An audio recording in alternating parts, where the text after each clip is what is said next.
Hi, friends. Welcome again to another episode of Beyond the Clouds, Edge to Edge Transformation. And here with me is a good old friend, Prasad Paranjape, who has been on the bleeding edge. Prasad, tell me about your story. I recall when we first met, you were one of the first entrepreneurs to build design services in Mumbai, India. And this is after many years in the US. And here you are back in Silicon Valley working on the edge of the network. Tell us a little bit about you. Hey Shankar, good to chat with you. It has been an interesting journey for last 35 years. I started with DEC, Digital Equipment Corporation.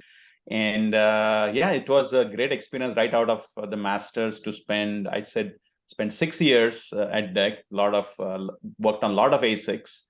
It was truly a very good learning experience there. Then I took an interesting turn. I moved back to India and set up my own, ASIC, consulting, outsourcing, whatever you want to call it, outfit in a export processing zone called SEEPS in Mumbai, and it was a great experience. The focus for us then was to generate business from from the Bay Area where a lot of activities was, be a on-site consultant, and take the projects overseas. I had a team over there, get it executed. Name of my company, by the way, was Continuum Technologies. My wife was working with me as well. That she was my first partner. So that we did for 6 years. It's a lot of learning, a lot of things didn't go right, a lot of mistakes we did, a lot of good thing came out of it. It was fun, grooming and teaching young kids out of local schools in Mumbai who were not of that background. And it was a very unique experience, and I think from there on I transitioned back into one thing which I realized back then, right? Actually, credit goes to my father, saying that, hey Prasad, make sure you don't get your knowledge rusted. And what I started realizing is that while this was great, I could see the technology moving forwards rapidly over in the Bay Area. While I'm not able to participate on the leading edge, I'm getting while it is leading edge in India, I'm not participating directly, right? So I said, well, if I want to keep up on the leading edge of the technology, which I love, I better be back in the Bay Area. So late 90s, I moved back to the Bay Area and started working. I went into networking space, in telecommunication side of it. So I started working in a company called Sapphire, and then on moved to where I work today at Infinera for the last 20 plus years. Prasad, I mean, I have nothing but admiration for you because, as you clearly pointed out, you were there at a time when there was no internet, no commercial internet. To be able to do designs across the continents was something that people only could imagine. And today, that's how most designs are done. The supply chain is entirely global. So let's start from the beginning. You worked on mini computers at DEC, Digital Equipment Corporation. Correct. What was it like sitting on mini computers and imagining these toys called PCs? What did it feel like? Did you ever imagine that small computers would someday dominate? Very good question. And I think, I mean, as you know, DEC was famous for the mini computers. They, of course, dabbled a little bit on the higher end, and they went down onto the workstations, and one of the original companies working on workstations. But I mean, DEC certainly missed the personal computer stage. We all know those famous stories back in the day. But the evolution, even there, I recall we worked on one of the workstations, team within DEC, and trying to do audio and video processing was very, leading edge at the time. This probably must have been, again, very early 90s. And we could see the glimpse of where future was headed. I remember a discussion with a technologist here. I said that the chip was running at 40 megahertz, and this was 0.8 micron. And he could appreciate in the early 90s, 40 megahertz was a big deal, right? And if you look at it now, of course, it has scaled substantially. Now, after DEC, you went to Mumbai. How was it like working without the internet across the continents? And what are the challenges? And maybe was that what spurred you to go into the whole networking telecom business? That's a great question. Maybe that was the back of my mind. I didn't probably realize it, but probably could have been. But it is funny. I think, internet was very infancy at that time. I mean, of course, I, went back into Mumbai and managed to get an email. This was a very coveted, way to get email. It still exists, something called NCST, in Mumbai, and they would dole out this email. Then, this VSNL started giving. So it was in the early days. But talking about internet per se, I have a unique story. Whenever we would be doing a project for a client, right? How do you transfer the data? And we are all using modems, right? I would come to US, take 28.8, K modem back home. And so what we figured out, ISDN line of 64 KB was a big deal and hugely expensive. So what we ended up doing, having multiple normal phone lines and have multiple modems. And what you do in your office, you are going to chop the file, of course, compress chop, have 3 or 4 modems go in parallel. And if you recall, we used to have ISP called netcom.com, right? So I would have an account here, upload it here, then put it all together, as one file, and then FTP to the customer. And we probably got away with very good bandwidth of 100 plus kilobit on those days, right?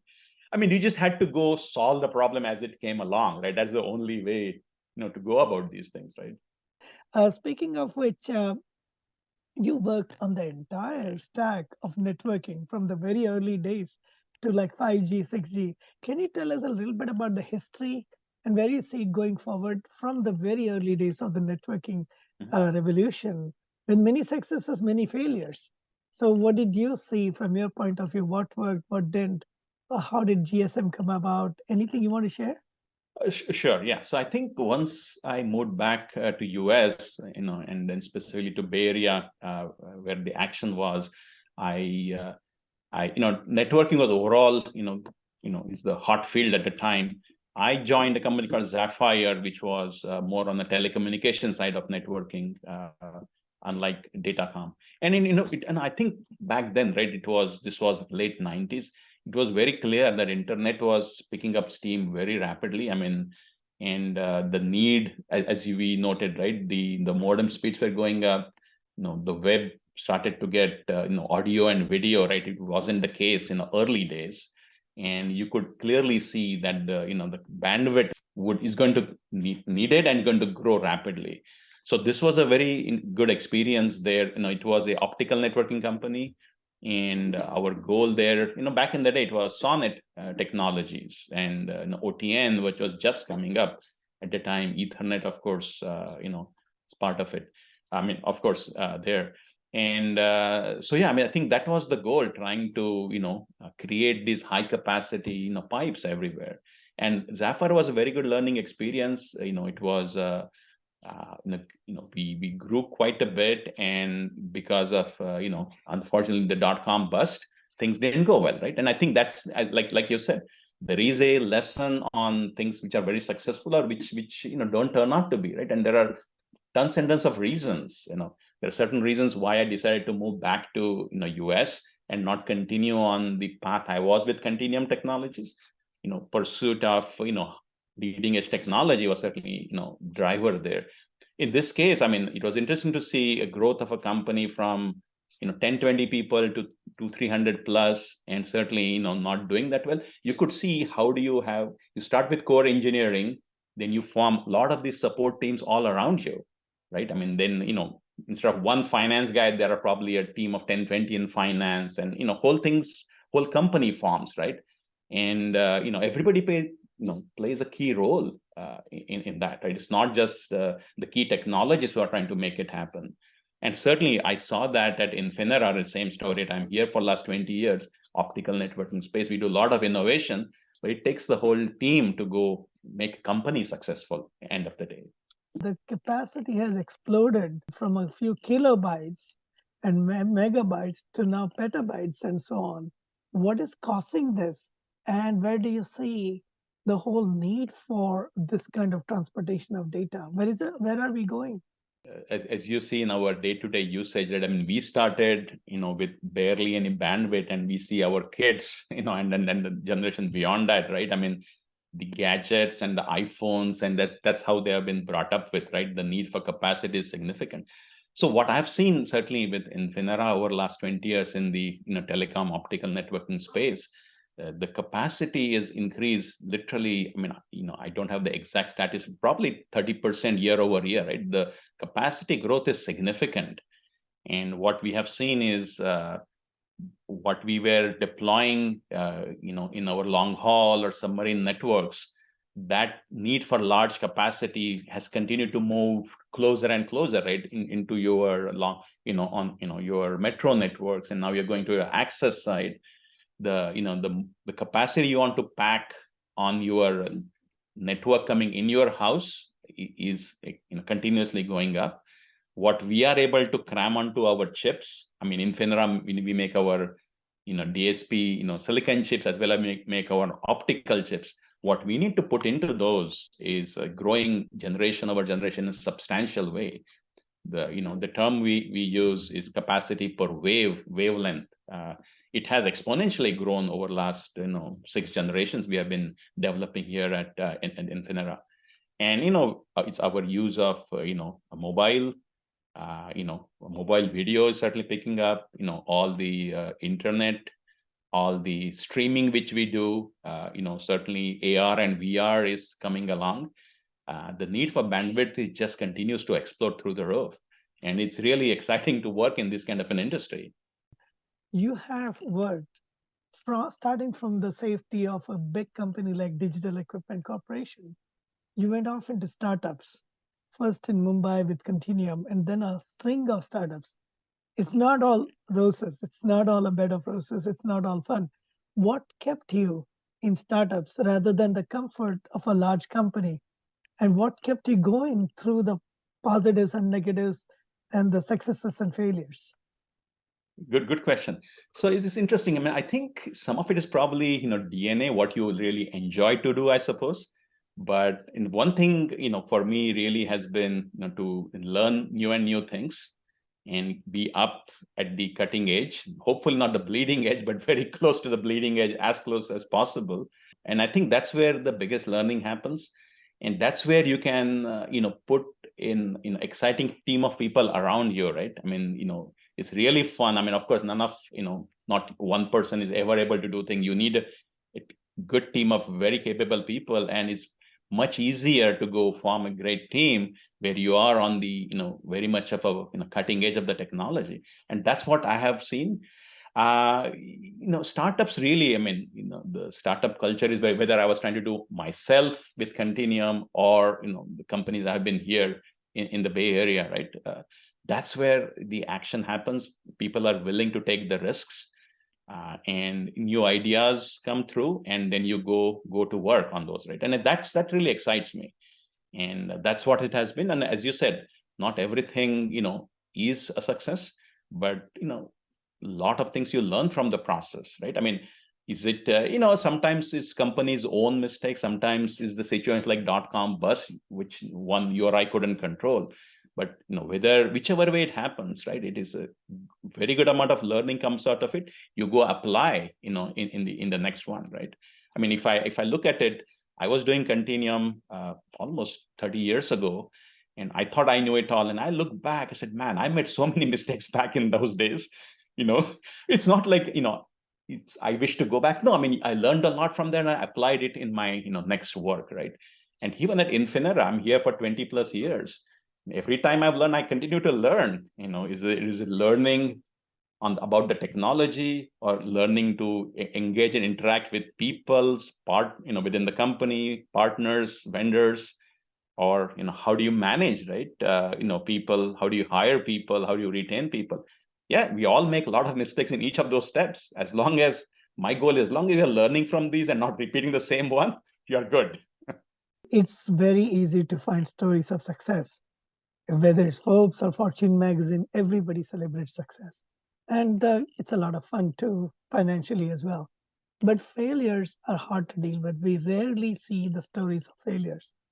If I may ask you, where did you learn the most? Was it in the successes or the failures? And how did you cope with it and go forward? Great question. Success is also, if you're humble enough, you'll learn a lot. That maybe you got hard work, of course, but you probably got away with some things. So certainly there is a lot to learn in successes. Of course, you learn a lot in failures as well. I mean, there's certainly something hasn't gone well. What I have hoped to do or look for, right? You have to have the intellectual curiosity to learn, and being humble to make sure, right, that hey, this is why did this work? Is it because you set out a great process in place, or you executed brilliantly, or you had a great partner or a team, or something just lucked out, right? And all of those probably have happened over time. But the willingness and ability to sit and introspect and then figure out, right, how does this click, and where do you go from here? And in my view, I mean, you'll probably learn through both successes as well as failures. You got to have really, I mean, some people have tendency to shut off on the failure or just bask in the glory of success. Neither probably makes sense to me, right? We got to really be open and honest in both those occasions. And I have learned personally myself, I mean, hey, I really shouldn't be doing certain things, I should do better. That there you go, right? And that's where you move on with that. There is so much chaos going on right now. 1 year, a company puts $10 billion into metaverse, and the next year they lay off most of the team for good reasons. I mean, it's not like it's never going to happen, but we all go through these bumps, right? Uh, do you have any suggestions for people going through these transitions, whether it's people just joining the field of networking or in general the field of technology versus people going through these mega transitions mid-career or towards the later parts of their career? How should they cope up with all these changes? I think I just go back to first principles in my mind, right? Are you learning in whatever you are doing? I think that's really the key. And are you engaged well within in your project, of course, number one. And are you passionate enough in doing your work? And then of course and then that's really the key for me. And again, you don't control the destiny, you don't control what happens to your team or your company, right? But if you're true to yourself and honest and trying to learn in a situation given to you, I think that's a great start, and it's the biggest foundation, right? Beyond that, yeah, we just have to. The second thing is the perseverance, right? You have to stick through things. I mean, startups is a place where things take a while to come together, right? It requires passion and patience, probably both hand in hand, right? And that's where I would suggest for folks to go, whether you're a part of startup which is going through tough times, or you're in a large company and wondering where this is going to go. I think one has to have an ability to put your head down and focus on what you're doing. Make sure you're learning. Make sure, by the way, the other thing I have seen, people hesitate to ask questions. Make sure you feel comfortable to go and ask your friends, peers, managers. Go ask questions, right? Learn in that process. I'm sure it'll be appreciated by everybody that hey, you are curious, you've tried your best, now you're coming for guidance. Great, right? Go from that. I think engaging in with the people around you and in your project probably will get you where you need to go. There will be pitfalls along the way for sure, but you'll get there. Yeah, and again, some things are way ahead of their time. One such thing that I remember is the name of your first startup that you started, Continuum. I used that name way later, like 2 decades later, in verification and design continuum when I was at Synopsys, and Yeah. it flew like crazy. But when you gave the name Continuum, people didn't even know how to spell it. Can you tell us the story of how you named your startup Continuum? I wouldn't take the credit myself, but I give credit to one of my, dear friends and, ex-boss in my Boston days. Sort of, I think he probably suggested it. But the way it resonated with me was that, I mean, I was sort of transitioning from, US back to India.